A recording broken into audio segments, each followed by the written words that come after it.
Alright, hello everybody. Welcome to the other side of the wormhole. What didn't make it into the episode, or as I like to call it, the lost thoughts of the But Why Though, the podcast. Today's episode is going to be episode 9, Mortal Kombat Matters. For those of you that have never watched any of these are basically live streamed on Twitch, on our Twitch channel, twitch.tv/ButWhyThoughPC.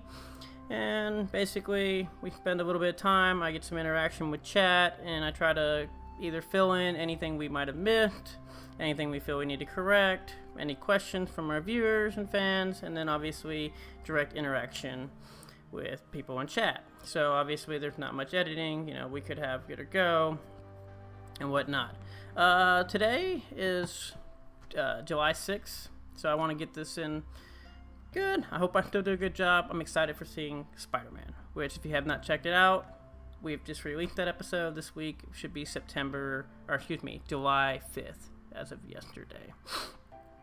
So let's get right into it. Episode 9, Mortal Kombat Matters.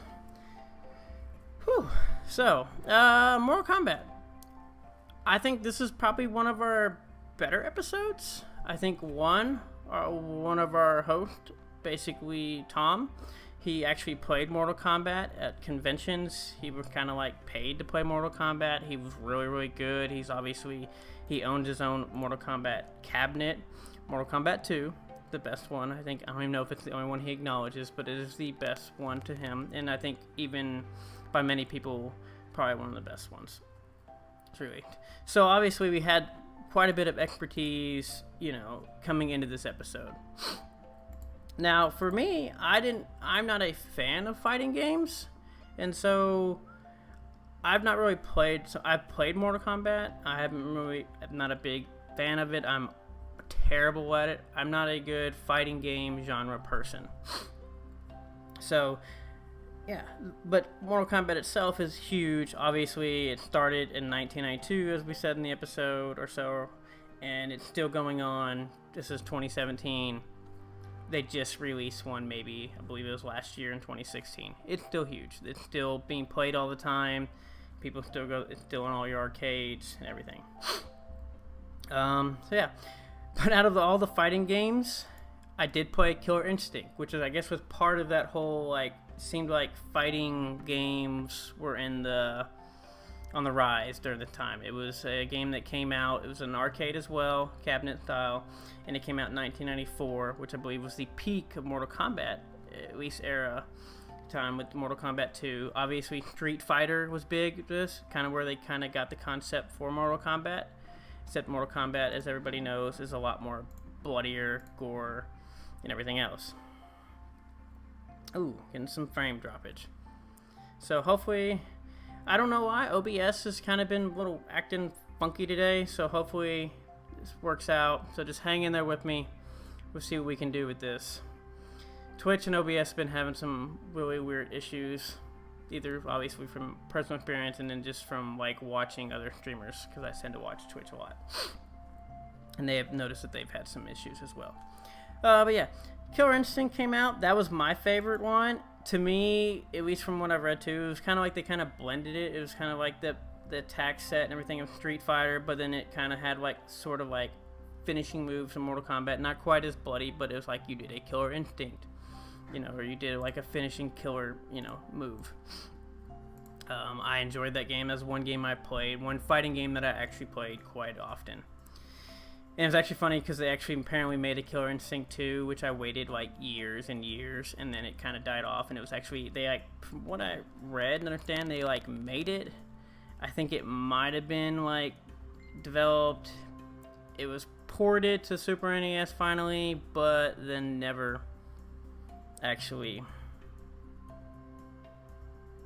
Getting massive frame droppage. But it actually never ended up making it to the, it was never released, which is sad. So, yeah. I just want to ask my chat, how is my frames looking right now? Because I've had quite a bit of droppage. I just want to make sure the music, for some reason, the music so far, been really annoying. And the fact I'm getting no help right now is kind of what the...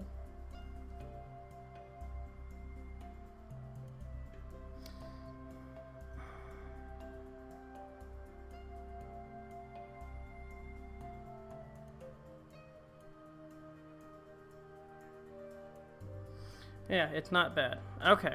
Well, hopefully we can work at it. I'm dropping massive frames. I apologize. I don't know what's going on. Obviously, if you're in here, thanks for being here. I appreciate it. If and not, then we'll look at it and see if we need to edit anything out. But back to Mortal Kombat. So, everybody talks about, like I said, I was talking about Killer Instinct. It was kind of brought up and spawned up from Mortal Kombat. That's kind of the impact that Mortal Kombat had when it came. When it was first developed. So we start off with a good history of it. Obviously, they looked at Street Fighter. They call it Pioneer Fighting Games. It was definitely probably the glorious game that you could think. There have been so many sequels and whatnot and everything else. There's actually been 2 movies, which I recommend if you really enjoy Mortal Kombat. I think the first movie's pretty good. The second movie... Also, they don't seem to hold well over time with the animation. It seems like it can be very, very cheesy. But yeah. So yeah. What I did want to talk about, which was cool, was what Mortal Kombat did and why it mattered, not only just from the fighting genre, but what it spawned was, as I mentioned, the gory part, is it actually in 1993 there was an congressional hearing about video game violence. And basically all this was brought upon about the quality, the graphics, and the overwhelming violence in this game. And even like some of the advertisement for the game, along with the game. Like I said, there was a movie and whatnot, and I believe the actual, what you see on games today, I'm trying to think what the heck the actual name is, the S-spin rating, E-spin rating. I'm trying to find the exact thing so I don't sound... I'm old enough now to where I don't care about the rating so much. For one, I've just played games for so long, and obviously I meet whatever qualifications there are. But yeah, that actually spawned the rating that you see on video games now, whether it... ESRB, thank you. Thank you, Chad. I could not, for the life of me, remember what it is.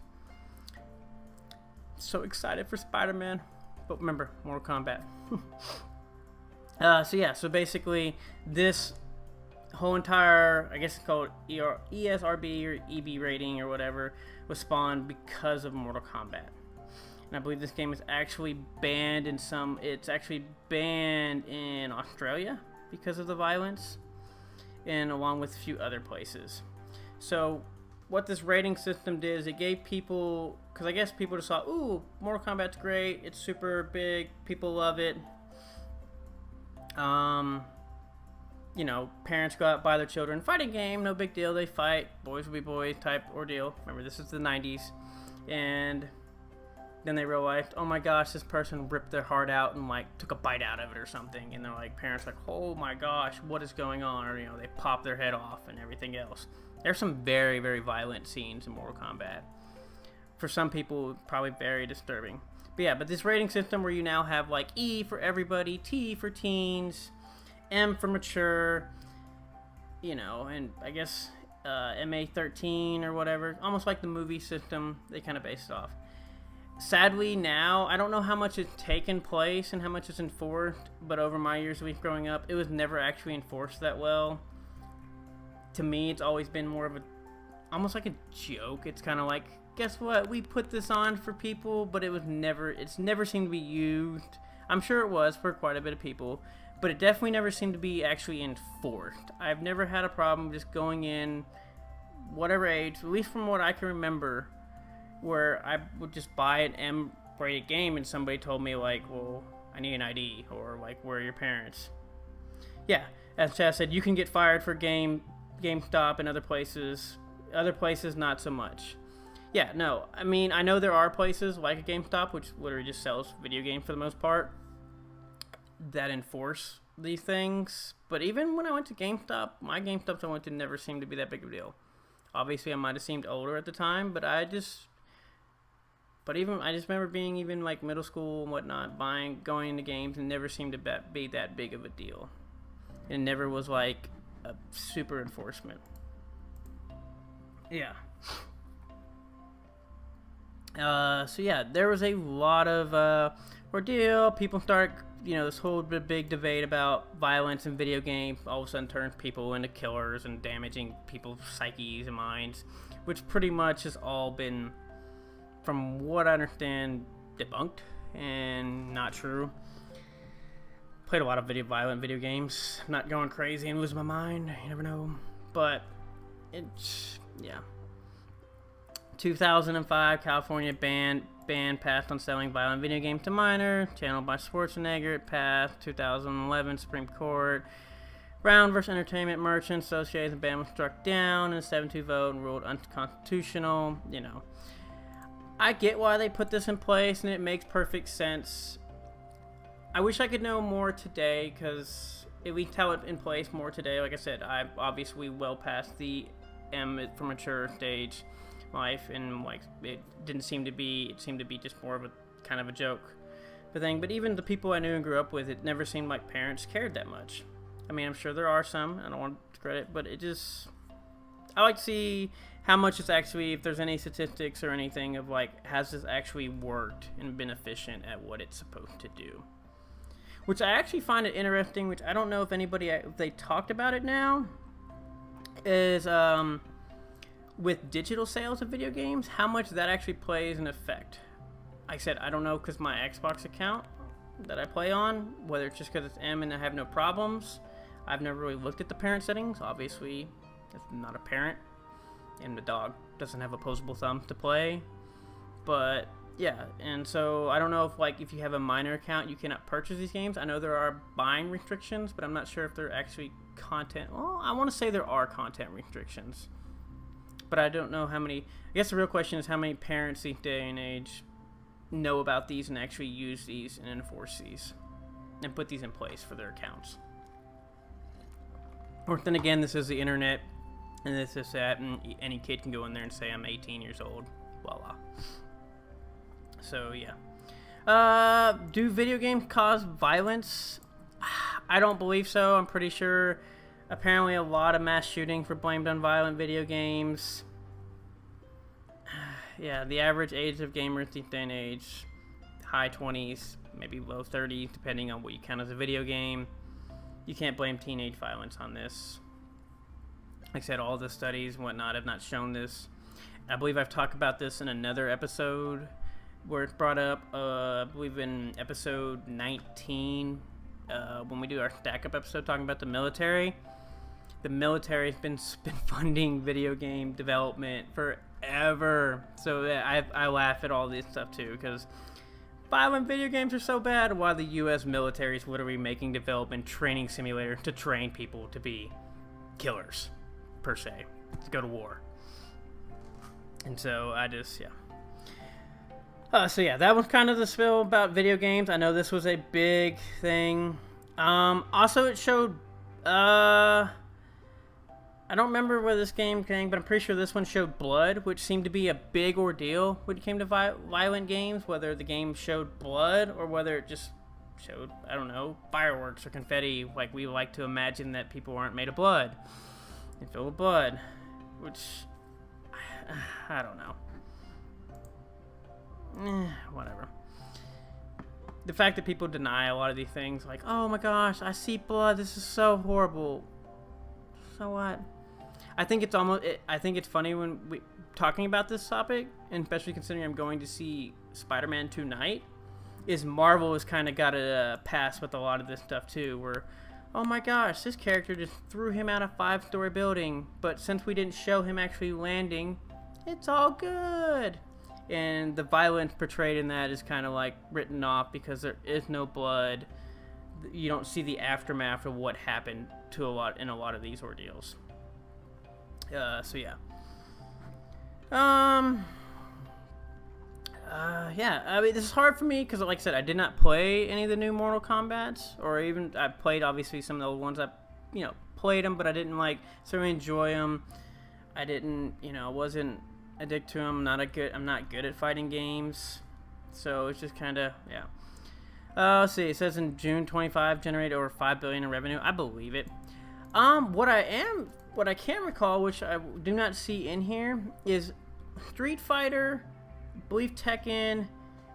I guess if you want to count Smash Bros nowadays, even though it's kind of totally different genre, are actually part of competitive gaming.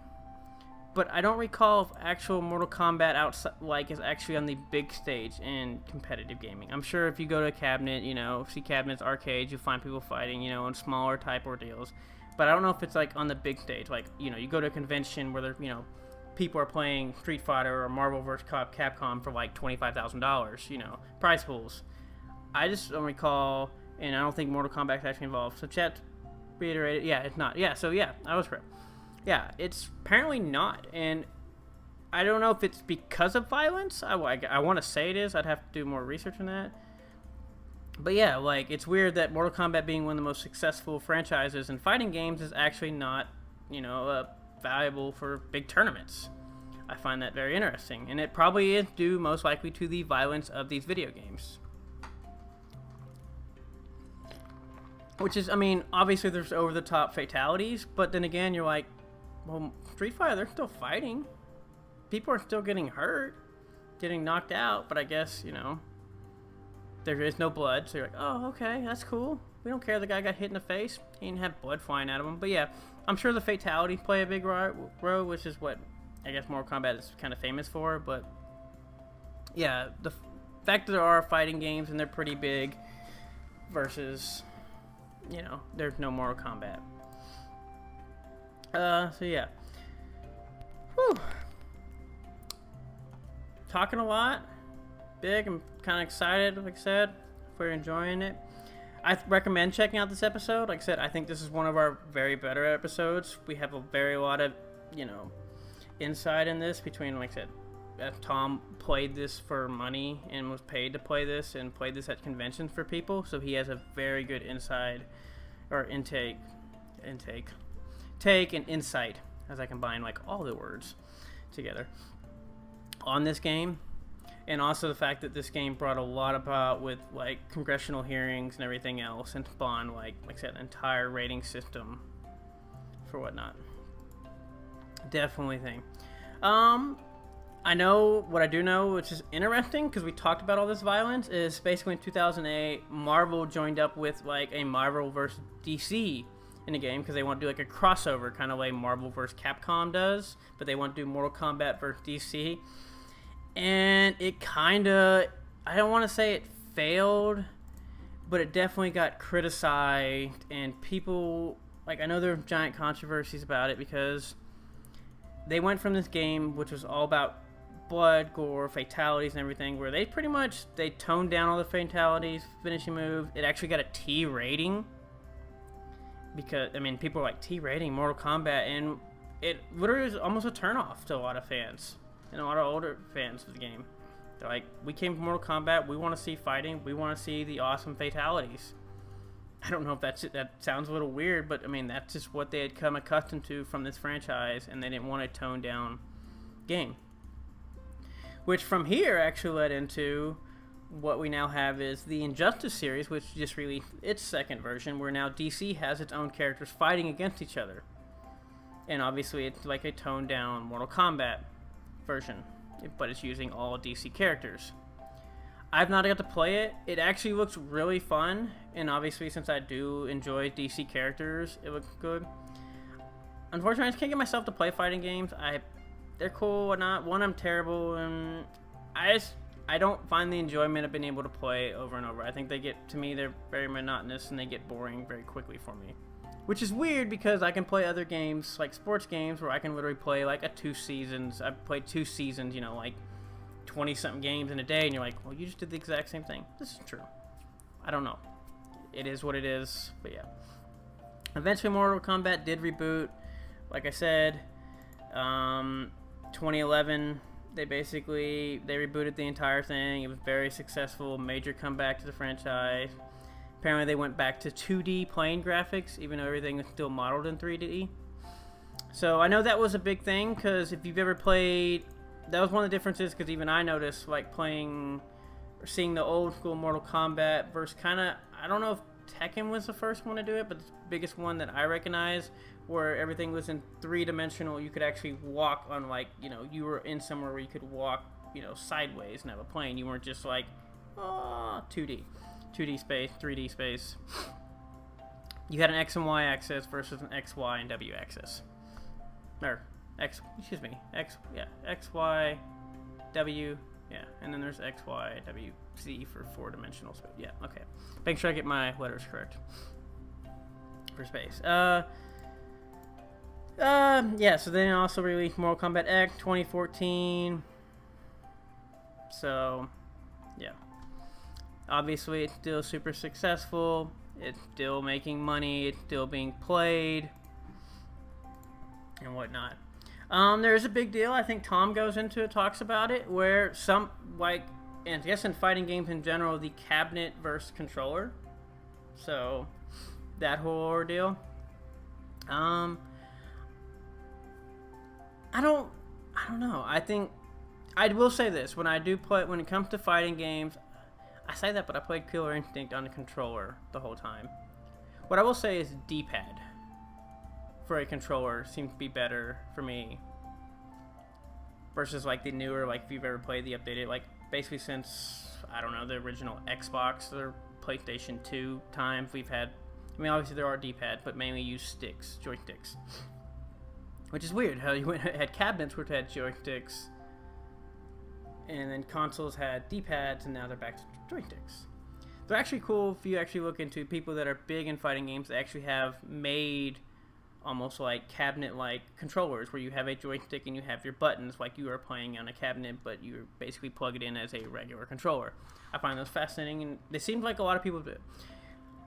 I don't know exactly, I couldn't tell you off the top of my head, but it seems like more people definitely prefer a cabinet type style. When I say cabinet, hopefully I explained earlier, but you know, you like in an arcade machine, you have a joystick and you have buttons and you press like this, versus, you know, a D-pad or controller wise.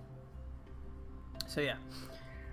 Speaking of Killer Instinct, what's funny, because even brought it back, because I talked about how much I enjoyed it, when they released it back for the Xbox One for free, I tried to go back and play it.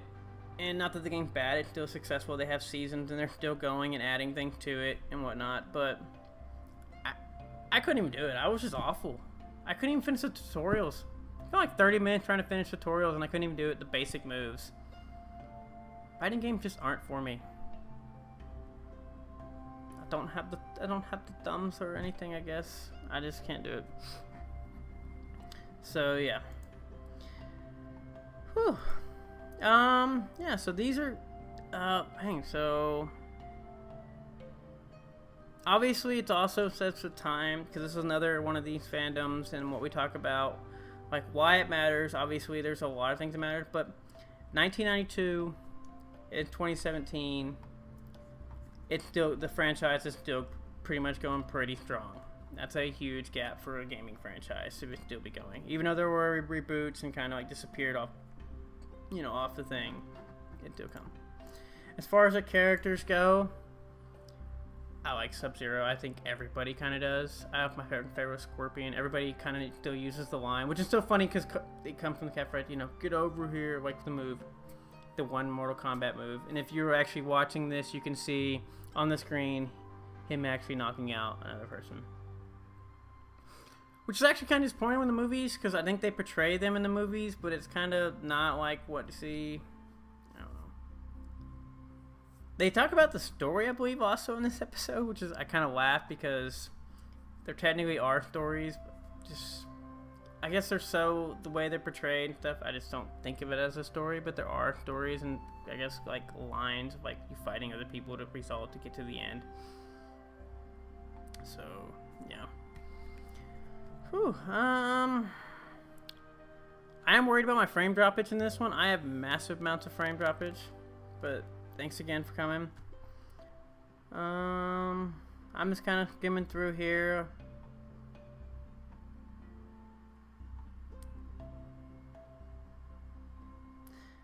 Yeah, so that's what Tom had said in the episode. Story, but no one cares. Yeah, that's how I've felt about all fighting games. I believe it. I'm with Tom 100% on that one. Like, I think it's literally just thrown in there to make it seem like it's core, so you have to play this character. In the grand scheme of things, whatever. Which I guess they needed that so they could actually make some movies off of this. But gosh, that second one's so bad. Ugh. Tried rewatching it probably about a year or so ago. Probably about 2.5, 3 years ago. Couldn't do it. Just couldn't do it. But for these games, you should check them out. Definitely for fighting genre games.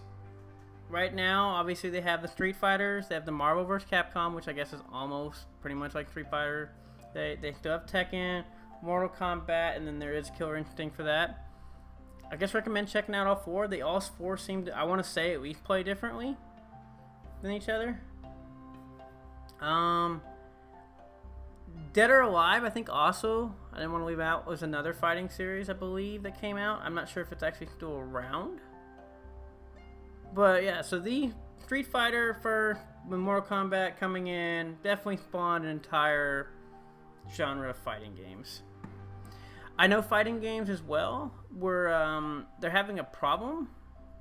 I mean, I know we talk about sales in here, which is good.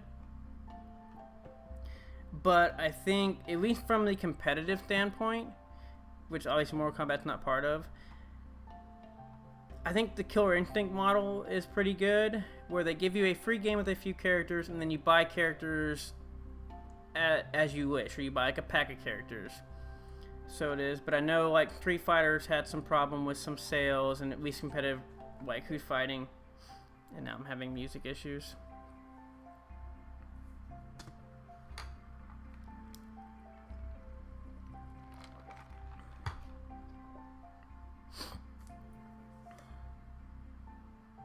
Better?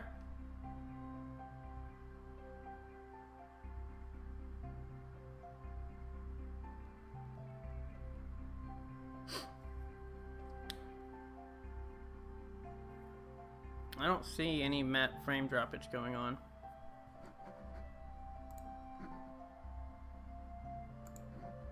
Okay. Obviously we edit out, but yeah, so I know they talk about selling copies and how they were successful and blah blah, but they... What up? We in the house? Yeah. But I know fighting games over the past few years, or at least for like while, competitive scene have had problems and kind of drifting off because people are charging, you know, because you charge full price $65, you know, $59.99 plus tax for essentially a game with essentially the same characters, maybe a few tweaks, maybe some graphic updates, and it's been a hard selling point, especially at least in the Street Fighter version. Obviously, I'm not a competitive fighter, but from what I've read, especially when we did our esports episode, which is episode 22, way down the line from episode 9, that seems to be one of the problems they've had, is trying to basically get people to keep buying these games over and over again when there's really nothing new. They're not adding super amounts of characters, maybe one, take away a few, and whatnot. But yeah, so I don't know if eventually some of these games will come to the Killer Instinct model, or even like this now, like which is kind of taken over somewhat MMOs, where this free to play, where we give you can have the game, you can play what you want, but you're only gonna have 2 characters. If you want more, spend some money. So I think for fighting games, I think it's a pretty good model, especially considering, depending on how much you actually play, most people, I would assume, have maybe kind of a rotation of 3 characters, unless they're trying to be creative, that they usually always go back to playing. So if you could get the 3 characters you do, you know, you don't necessarily have to spend the full $65, $70, $63, I guess, depending on your sales tax and states, which is actually weird that each state has their own sales tax difference. I feel like you're saving money on video games, but yeah. But anyways, so yeah, like I said, just more of what 9 did, just improved on the category. Yeah, like I said, we talk about some of these new games and the reboots Okay, so I've told microtransaction for fighting games. Some of them are broken compared to stock characters. I'm not a fan of microtransactions either. Yeah, I guess that is probably also true. Yeah, so characters you buy would end up being a lot better than the stock characters that they're given to you. So it's almost like they force you to be, if you want to actually be able to enjoy the game, you have to buy a new character. Yeah, I could totally see that being a problem. Like when Jason came out for MKX. Oh yeah, I do remember hearing about that. Yeah. Yeah, I can totally see that being a problem and making totally unbalanced and definitely for money grabs. But then again, I guess it comes on to the whole fact of, one, he probably shouldn't be broken. They need to have problems with, you shouldn't have broken characters per se in your game, which I think tends to happen in a lot of games when they add either new characters, whether it be a fighting game, a MOBA, or just any, or even class, like in MMO games, like new classes type characters. Sometimes they end up being broken and need balancing issues. So that could definitely be a problem. But to me, like MKX versus anything they release differently, besides maybe improving in graphics and maybe some interactions with outside, I would not want to pay, with my opinion, pay the same amount of money when I feel like I'm getting almost the exact same game with like very, very minimal updates.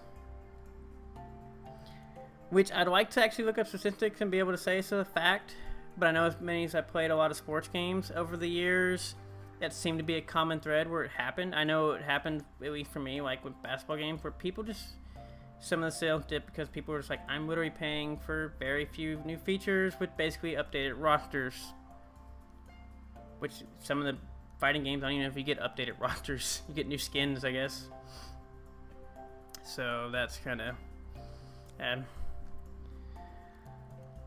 So, hopefully I was able to cover. I really recommend this episode. Like I said, the episode would probably be a lot more in depth than what I've been able to give on this, because I was not an avid fighting genre player or Mortal Kombat player.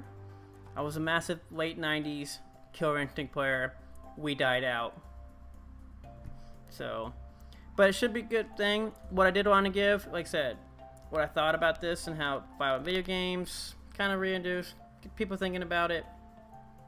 What I like to do.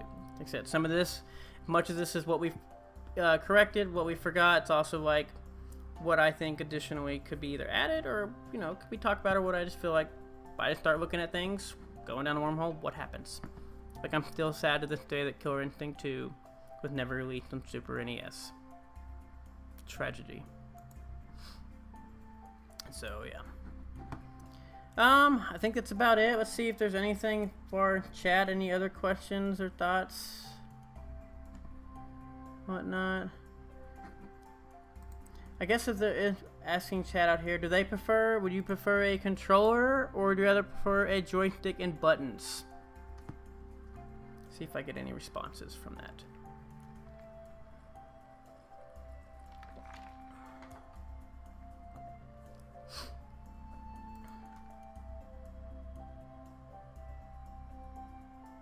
Always lovely about chat.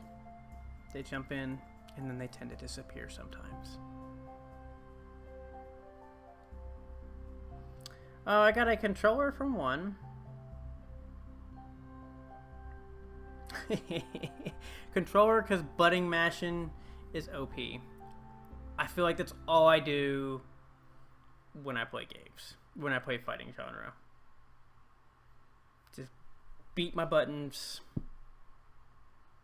Hopefully something good happen. Or you end up with the whole ordeal where I'm going to block, uppercut, or just dive and just sit there and do the same little stupid combo move or hide in a corner and just do trip the whole time so you can't get up. Very, very cheap. Which I say all this, but obviously not expert. I've watched competitive like Capcom vs. Marvel type fighting, and there's definitely a lot more that goes into it. I think a Killer Instinct one would definitely be a lot more interesting. But, yeah. Or Mortal Kombat. Let's say Killer Instinct, Mortal Kombat.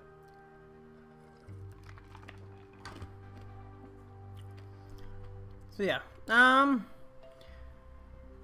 Whew.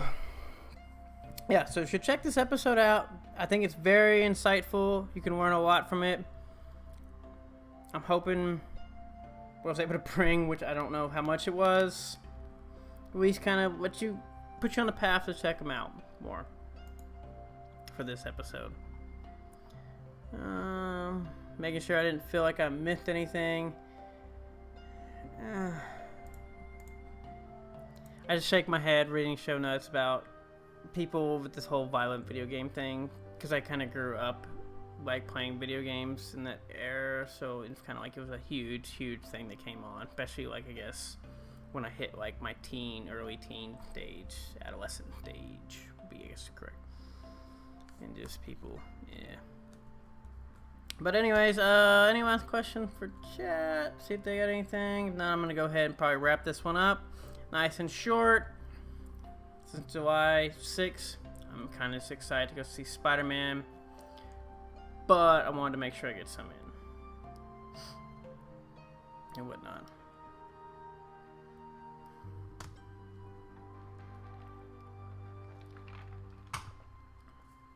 Alright, let's go ahead and wrap this up.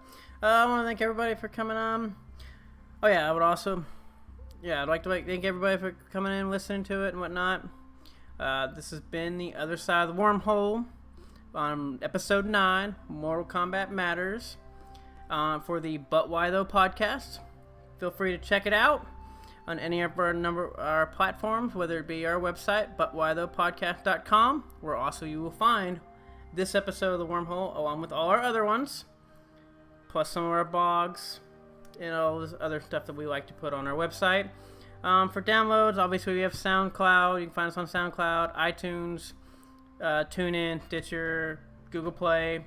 Feel free to. We'd more appreciate it if you rate, review, and subscribe to us. We love the feedback. Great feedback. We love to shout them out in our episode too. So if you just want to be on a podcast, shout out. And you can also, if you want to be involved with the show, either through the actual main episodes or the Wormhole, or feel we just miss something or have a problem with some of the things we either did in the main episode or even some of the Wormhole stuff, feel free to hit us up at our on our social media on Facebook, Instagram, and Twitter, with our Facebook and Instagram being But Why Though PC, and Twitter also at But Why Though PC. If you like, just tell me specifically, you can find me on Twitter at DATM18, DATTM18. And also on July 6th, I'd like to say out, we've launched our Patreon. Feel free to support us. We will enjoy what we do. We like giving you guys good stuff. We know you guys support us downloading, but feel free to check out our Patreon as well. And that's about all I have for that. I think that would be a wrap.